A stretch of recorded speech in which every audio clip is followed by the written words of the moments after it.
respective firms. Okay, I think you already heard from me, so I'm Garrett, CTO of Caspian. I'll pass it over. Yeah, I'm Lennox from OKX, Financial Market Directors. Also came from traditional finance, and I've been managing broker for around 10 years, Tongko. I'm the one of the very earliest member of OKX. We start from 3 to 5 people, ranking 155 in coin market cap, trading 5 pairs and futures only. And right now we do have a lot of people, we do have a lot of fancy things. My job, my primary role in OKX is trying to design and articulate the entire financial ecosystem of OKX. We design product, we design derivatives, we design listing procedures, we design fee schedule, and we designed everything that's related in trying to position OKX as a very robust, fair, and orderly market. That's what we do, and that's my job and my team job. Thank you.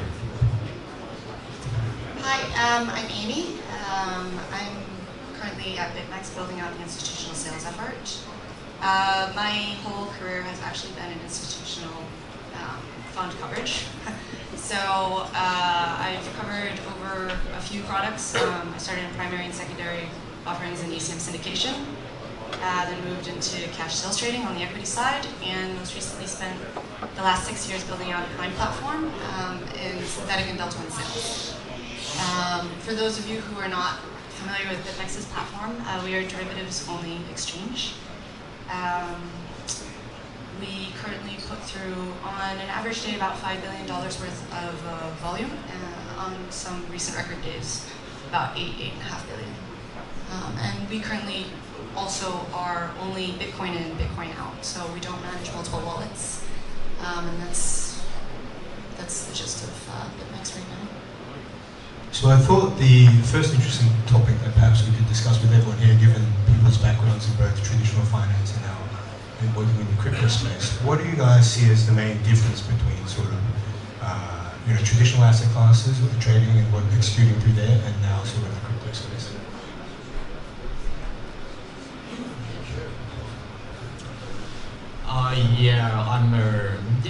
I've been in crypto space for 1.5 years, and I would say it's still a very, very early stage asset class. We can call it asset class, but the fundamental attributes of these assets change every year.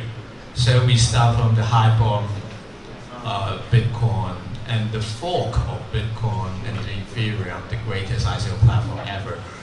And right now, people are just starting to talk about the fundamental values of those tokens, the fundamental benefits to the society of the tokens. In China, we're talking about how token is shaping up the entire industry level, not just the company. We think token is more than the shares, it's much more than a transcend of the shares. So we think back to the question is, we think these kind of asset class has to be fundamentally re-evaluated. We cannot apply the similar methodology to evaluate the same thing ever. We cannot. We got to be a lot more wild thinking and lots more real-world adoptions at the moment. It takes time for you guys to research, to dig down, to really understand what's going on in crypto. I'd say one big difference is where we are on the timeline. I think that sort of crypto now is what a lot of other asset classes were maybe 10 or 20 years ago in terms of regulation, in terms of technology. And I think it's really only a matter of time where sort of crypto starts to look like sort of more, I guess, mature asset classes. I think you might see sort of this, the question is crypto more like FX or is it more like equities? And I think you might see this sort of crypto sort of a bifurcation where you have some currencies which start to trade and are valued more like FX, and you'll have other coins which are more sort of like equities. But really, it's just sort of where we are on the timeline. Yeah, and I would also add that actually going out and meeting people on behalf of BitMEX, I've realized a lot of our conversations, especially even with the institutionals, big institutionals that are just dipping their toes into the space, a lot of it is about education, and whether it be through we have a research arm actually that publishes quite a few pieces, and with our retail client base as well. In traditional finance, you're not so used to having to kind of get teach-ins on your instruments as you roll them out, which is what we had to do. We put out a few teach-ins on our most recent product that came out 4 weeks ago. We just released an Ethereum US dollar perpetual swap, but still margin Bitcoin. So we put out a few pieces on how to trade and hedge quantos, and there's a lot more of that going on our platform right now as compared to working at a bank and pitching to institutionals. Cool. Just a follow-up question there, Amy. So obviously, BitMEX is quite focused on, your role is quite focused on bringing institutions into the space. So what can exchanges offer from a product perspective, do you think, that could definitely help bring them to the space that they're currently missing, perhaps? Well, I won't go into products that we haven't rolled out with yet, but obviously being a derivatives-only exchange already, we're a bit different from most of the other crypto exchanges. So I don't know if most of you guys are involved in derivatives trading yet, but we provide an avenue with which traders can hedge, manage the risk, and even take positions on margin. On our flagship product, we actually offer up to 100 times leverage. That's not really the levels that we're seeing institutionals use, but that's the beginning of us going into a space that we historically haven't had that many other players in. We have a small offering in our options suite right now, and that's something else we're building out because due to demand from funds that we speak to. Lennox, your thoughts on this? Yes, compared to BitMEX, we are a little bit more or less focused. So we try to build everything. We have 500 pairs tokens. For institutional, we will eventually, we're very likely to launch option within this year. We are going to polish our futures risk management mechanism. We're going to polish or improve our funding and interest rates markets. And we're going to roll out our own custodian, crypto custodian service very specifically for institutional. And we do have a platform token, which is not like Epix. It's not more like a hybrid, high yield tokens with dividends payable by OKX revenue. So for institutional, it's lots of opportunities, I would say, or lots of instruments to be gamed around within OKX at least. And we also roll out different fiat exchange that accept USD, KLW, or Japanese yuan that's within the OKX ecosystem. So institutional, you can make use of the bridge between crypto exchanges and fiat to token exchanges. Garrett, just wondering, did you have any thoughts around sort of how futures and options can definitely play in the crypto space and how it helps with institutions potentially entering the space? Yeah, I mean, you see the same thing. All the products which exist in the non-crypto space will, liquid markets will evolve for those in the crypto space, and we will provide, every product that's traded on BitMEX we support. Not just in our execution management system, but also in our risk management system. And as you have options, we'll provide all the Greeks and all the proper risk metrics for those products. Great. So the next question, I guess, for Amy and Lennox as well, just focused more around sort of scaling up to deal with institutional volumes. What are sort of the challenges with working in exchange to eventually deal with potentially larger volumes that may come in from a technological perspective as well as operational perspective? Well, as we have been scaling up, we have been very focused on making sure that our engine capacity scales up correspondingly with our volumes. So BitMEX's issues around tech and our engine capacity are a little unique in the fact that we offer up to 100 times leverage. So that is very computationally expensive for us. As we also perform our risk checks at every tick, every order over all positions. And when we perform these checks, we have to make sure everything's set to 0.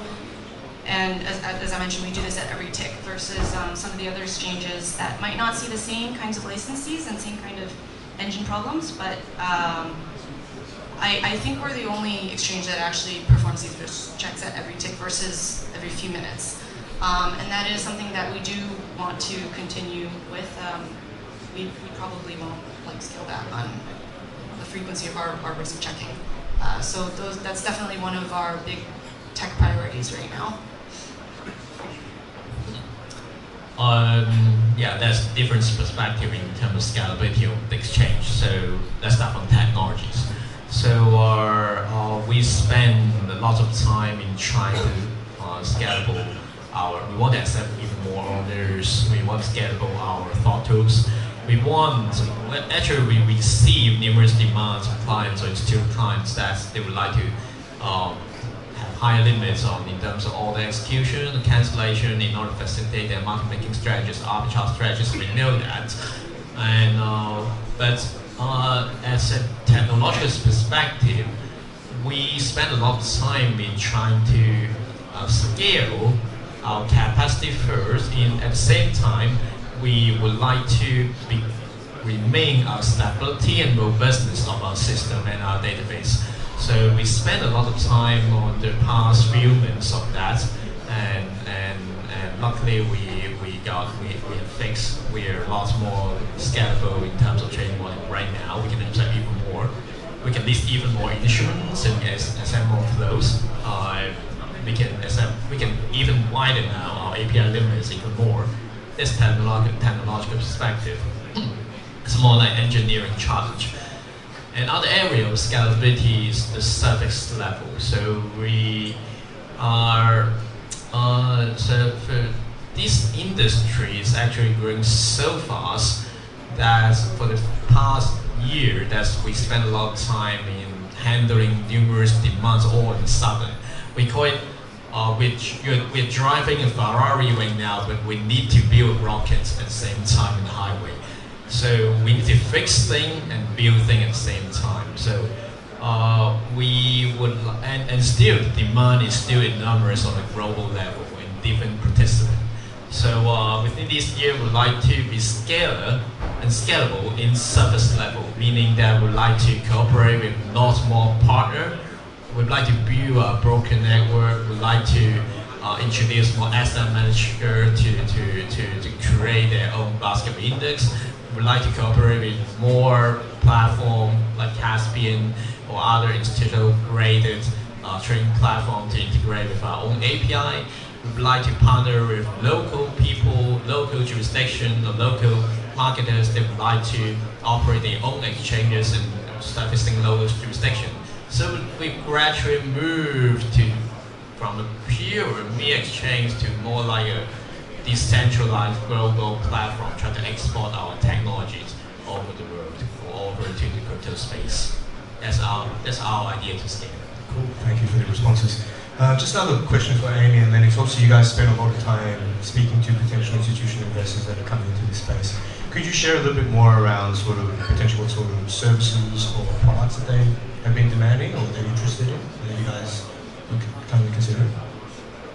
Yeah, as a prime key contact of the institutional client, yeah, I know. Yeah, I would say it's basically divided into two parts before. So for like half a year ago, they're mostly small prop shop, maybe due to regulatory reason. A group of 10 people that would like to step in crypto space, they would like to have high limits or better API support or better management API key. But right now, maybe a couple of months before, we feel a little bit different in terms of demand. They need a lot more transparency in reporting. They need a read-only API for their fund administrator. So you see the space getting a lot more professional, a lot more transparency oriented, and we as an exchange need to cope with that by providing a lot more comprehensive service. And we we speak in the long-only hedge fund symposium. That's funny that they don't trade derivatives at all. They actually building crypto desks right now, and they asked about custodian. What's a custodian? Do you have a bank to a regulated bank to cut in custody of crypto asset? I would say no. The skill set is completely different. You have to handle different kind of crypto asset, different kind of blockchain layer, and you have to handle airdrop, mainnet swap, the switch between cold wallet and hot wallet, and you need to encounter hacker for 8 years. So this kind of experience you need to learn from start. You cannot start from scratch. So I would say custodian with demand is getting a lot more demanding to us, but I know the ecosystem is building, and we know the space is heading institutionalized, which is a good thing to the industry. Yeah, just to add on to what Lennox is saying, I think what's most important to institutionals is obviously one of the main deliverables of an exchange is liquidity. We not only providing the liquidity and the volume that we have been providing, but also maintaining like a nice deep order book to minimize the slippage. Institutionals coming on, they're trading larger sizes. They care about where they execute, which is why we're seeing a lot of OTC platforms coming out as well. So I would say we definitely, as we look at instruments to roll out with, we're looking for, we're listening to our institutional clients, and we're developing what they want to trade, where we're going to see volume. And it's funny because a lot of the feedback is just, we'll trade whatever you have that has volume. So it's kind of, goes around in little circles. On top of that, I would say security is a major concern with our institutional clients, security and compliance. We have never been hacked. We don't intend on ever being hacked, and we could probably be getting more volume if we dealt with more wallets. But the reason we're a Bitcoin only exchange is because we don't have any other wallets that our founders trust. There are a lot of measures that we take like that to ensure that we never have any security problems, and we want to keep it that way. On top of that, I would say that institutionals in general are very used to a certain level of coverage. So this is where my role comes into play, and I guess Lennox, you say you're speaking to the institutions too. They're used to prime brokers coming in, providing everything they need, from trade reporting, which Lennox has already talked about. That is definitely a demand we're seeing on our side. Even if it's not even necessary, these are funds that are used to just having end-of-day reports. They don't care what time it comes, as long as they have something for reconciliation at the day. Anything from back office functions, reports like that they're used to getting from their primes. They're looking for portfolio margining. They even coverage. Having consistent, professional, helpful coverage is a really big deal. The feedback we get on our competitors is a lot of the time like we can't find anybody. We're not connected. No one speaks to us. Nobody answers us, and these are just really, really basic coverage issues that any dedicated institutional coverage person would be able to deal with. So just having that level of coverage and client support in place that institutionals are used to. In addition, there are certain functions like our research arm that not all exchanges have. Taking our research guy, Johnny. His name isn't even on the reports, but his name is Johnny. And taking Johnny around, meeting our big clients that want to speak to him, hearing about his reports and his views on things. This is something that traditional banks. I mean, this is standard across all traditional banks, but I don't think this is something that most of the crypto world has. So, like that, access to different functions within BitMEX, our research function, even for some of our clients, access to our tech teams, our API teams. This is all stuff that we're trying to bring to institutionals to, encourage more volume. Cool, great. Garrett, obviously you also spent a lot of time speaking with a large amount of institutions. I think Amy and Lennox have covered it very well. I can't think of anything to add to that. Cool, no worries. And so I think we're okay for time now. So is there any specific questions that people have from the crowd? Happy to take them now.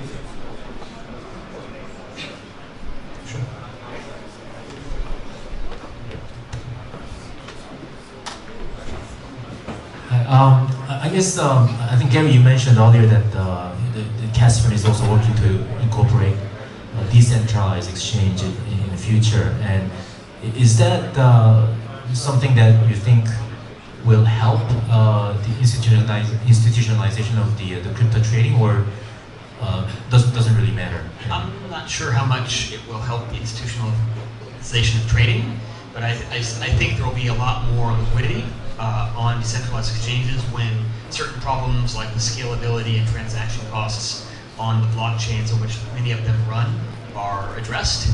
And I think another problem with decentralized exchanges from an institutional perspective right now is KYC, right? You need to know who you're trading with.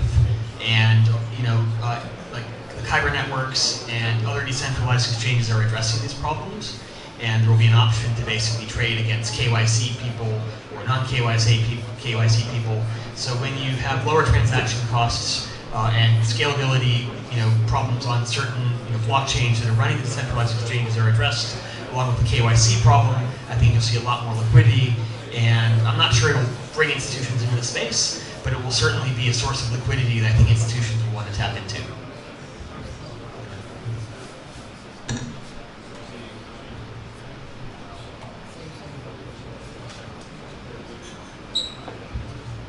Any more questions, guys?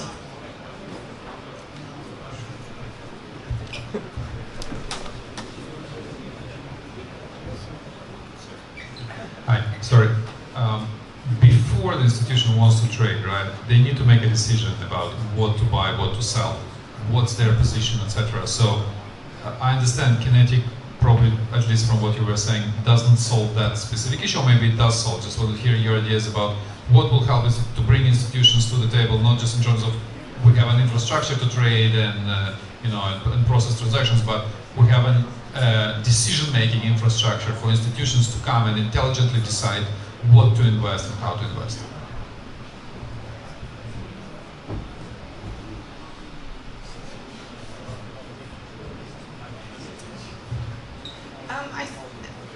From where I'm meeting a lot of the institutions that aren't actually quite active yet, it's very apparent everyone's suffering from like a major case of FOMO.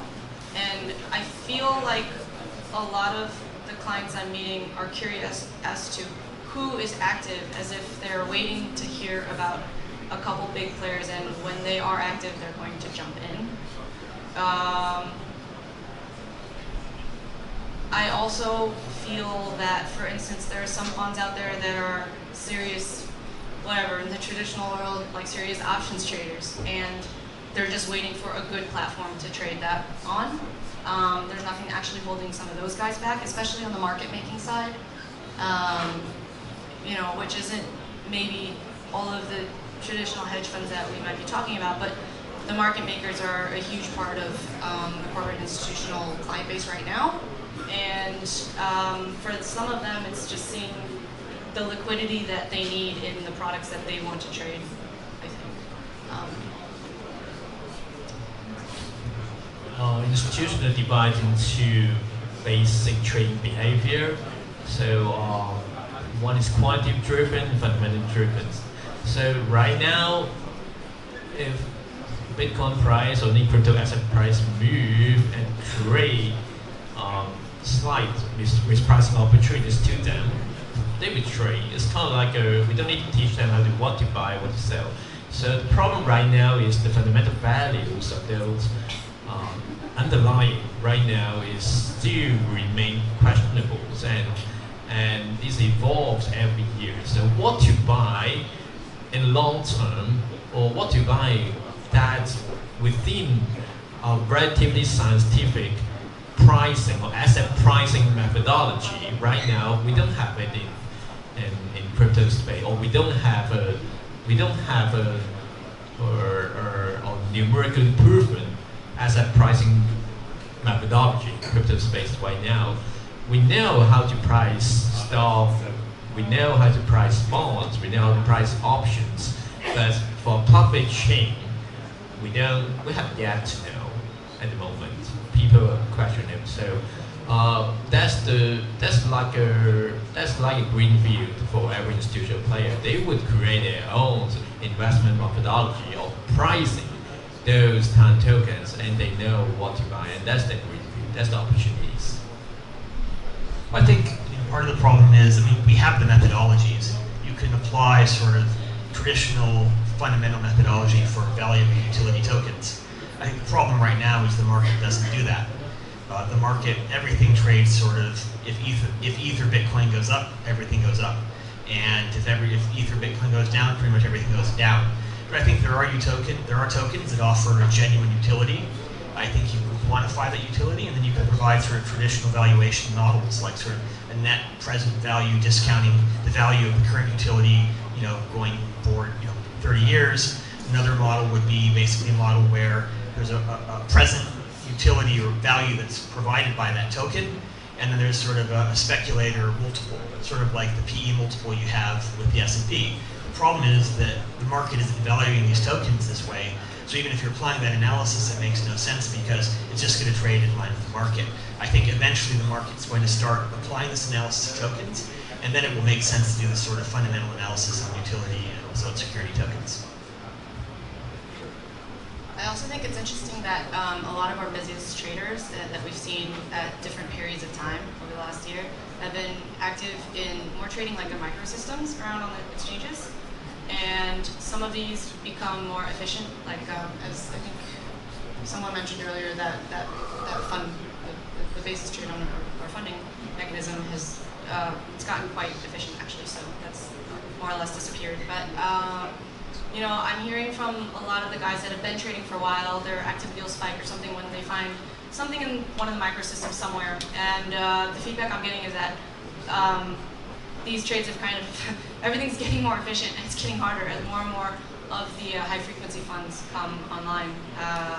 So that's not necessarily saying to bring more people in or something. It's just it's kind of funny how some of this works backwards. Like as some funds are actually more into opportunistic trading and trading all the little inefficiencies that are coming out in this nascent market. And the feedback I'm getting is that some of that is actually disappearing as more people come into the space.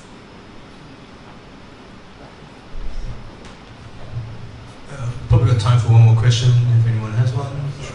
John at the back.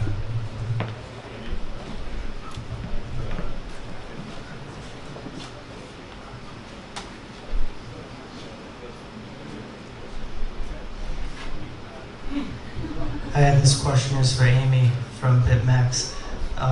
Yeah, so compared to the space that you were in before, where JP Morgan last, I believe, this is a nascent space. The institutional counterparts, I wouldn't say, are at the same level at which JP Morgan's are. How do you deal with those different characteristics of the different counterparts? Because even at an institutional level in crypto, you may find people that you would probably categorize as unsophisticated. Yeah, I would agree with that. I've been seeing a lot of funds across the whole spectrum, and surprisingly though, okay, so I do speak to the not as sophisticated institutionals in this space, and there's not too much to say about that, but like, it's interesting that even like those top tier accounts at JP I'm still speaking to them right now. Whether or not they're actually trading yet, or whether or not they're gearing up to, whether or not they just want to meet us and know what's going on. I mean, I have all sorts of conversations, and I mean, I'm going into actual like bank crypto desks and having these conversations with them, and it's very interesting to hear, yeah, from all the way to the guy that's registered some entity somewhere to trade off of a corporate account that's really just a retail guy. Fine, but maybe he's putting through really good volume and we're speaking to him, but to totally opposite, side of the spectrum where you're dealing with guys that are like the biggest prime brokers in their own space in the US. So actually, I think the great thing is too about some of the DNA at BitMEX, we're all ex-banks, and so we have a great network in that space. We're keeping up all of that dialogue. I'm seeing a lot of my old clients that, may or may not be involved yet, but everyone does want to speak to you too when you have that much volume coming through you. With their entity structures so they can trade with us, or whether it's just like, hey, what kind of products are you guys putting out here? What are you talking about with, the CFTC? I mean, the conversations we're having is a massive range, and I wouldn't even say that we're not speaking to those extremely sophisticated. In fact, some of our largest clients are large quant funds that, I mean, I was kind of joking with someone before, like, I remember these funds here, they took us like 3 months to like go begging grovel at when I was at JP. And they like can't wait to meet you in this world. So yeah, I wouldn't say at all that, you know, this space is not getting attention from those extremely sophisticated investors. Cool, that's all we have time for today. So let's put our hands together for Garrett, Lennox, and Amy for taking the time.